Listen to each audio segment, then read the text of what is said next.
And for even more on what parents need to watch out for, let's turn to NBC's medical correspondent, Dr. John Torres. Dr. Torres, good morning. As a mother, obviously, so many of us are just really paying attention to this. I read a pediatrician saying, this is something we didn't learn about in medical school. This is new to the medical profession. What should people be watching out for, and why do they think it's related to COVID-19?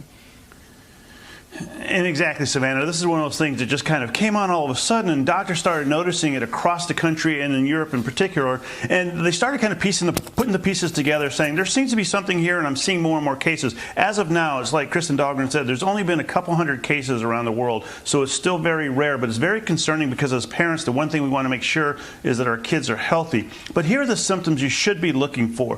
Prolonged fever for more than 5 days. That's probably the most telltale sign for the whole thing. Severe abdominal pain, including diarrhea or vomiting, this blotchy blue skin, pale skin, or discoloration. You saw in some of the pictures there, that type of rash, trouble breathing, lethargy, or rapid heart rate. If you notice these kinds of things, then you want to go ahead and get your child seen immediately. This is not a call the doctor the next day type of thing. This is get them seen as soon as possible. But again, remember, this is very rare. This doesn't happen very often, but it's something that's new, come onto the scene. And so doctors are certainly taking a very strong look at this. Messages are getting out to try and look at patients for this. And like I said in the piece there, this is people that we didn't know necessarily had coronavirus because children don't show symptoms, but they can get this a few weeks later, so you have to be careful.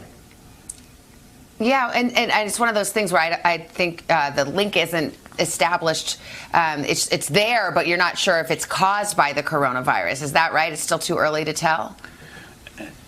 Exactly. What they're finding out in the vast majority of these children is they either test positive for COVID-19, they have the disease, or they had antibodies, but not all of them have tested for antibodies, and so that's what's making it a bit confusing. And it's like this Kawasaki disease, which is rare to begin with, but it's not exactly like Kawasaki disease, and so it's a big puzzle right now what's going on, but luckily we're paying more attention to it, not just here but across the world, so we'll find out more information and get some more treatments in there and get a better understanding of how to deal with these children and hopefully prevent it, which is the main thing.